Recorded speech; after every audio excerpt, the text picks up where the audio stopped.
You ever pay for the perfect night for someone you love, and then watch them publicly thank another man like he made it happen? Trust me, that pain changes something inside you. I stood there holding a glass in my hand, smiling at everyone, while my entire marriage collapsed in front of my eyes, and nobody in that room had any idea what I was about to do next. My name is Ethan Carter.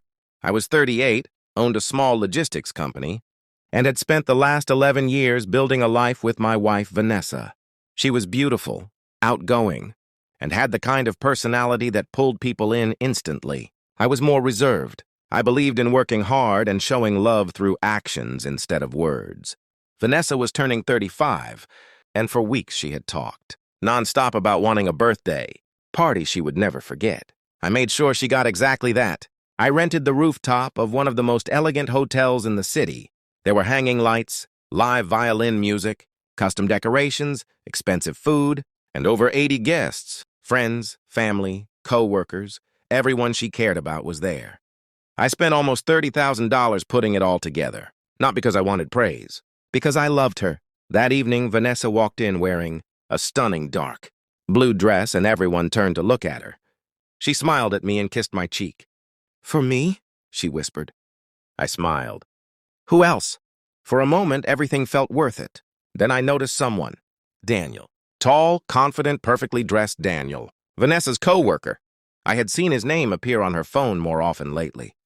But every time I asked, she'd laugh. "Oh, please, Ethan, he's just a friend." Daniel walked in, carrying a giant bouquet of roses. Vanessa's face lit up. Not normal happy, different happy. She ran toward him and hugged him tightly.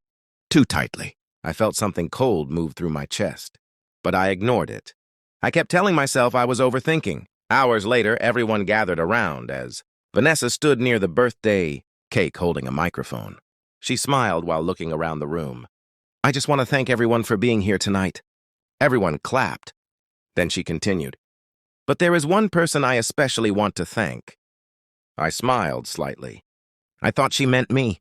I actually thought she meant me. Then she turned toward Daniel. "Daniel, thank you for always being there for me. Thank you for understanding me and supporting me in ways nobody else ever has." The room suddenly felt quiet. My smile disappeared.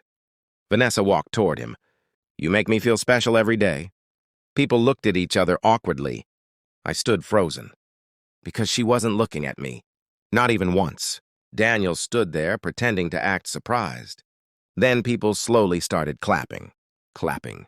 I felt my face burn. 11 years. 11 years together. And at the birthday party I paid for, I was invisible. I quietly put my glass down. No anger. No scene. No shouting. I simply walked out.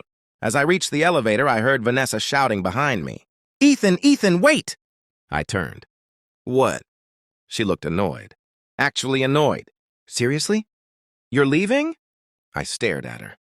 "You thanked another man for making you feel special."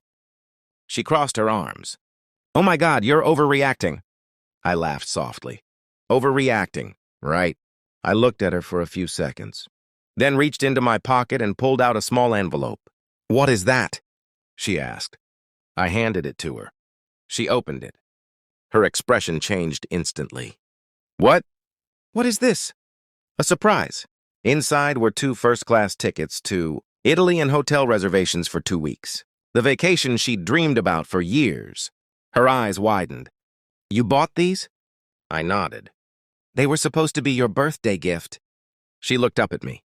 "Ethan, but since someone else makes you feel so special," I said calmly, "maybe he can take you instead." Then I reached into her hand, took back the tickets, and walked away. I didn't look back. 3 days later, I found out Vanessa had called me 47 times. But by then, I was sitting on a balcony in Italy alone, drinking coffee, watching the sunrise. And for the first time in years, I felt free.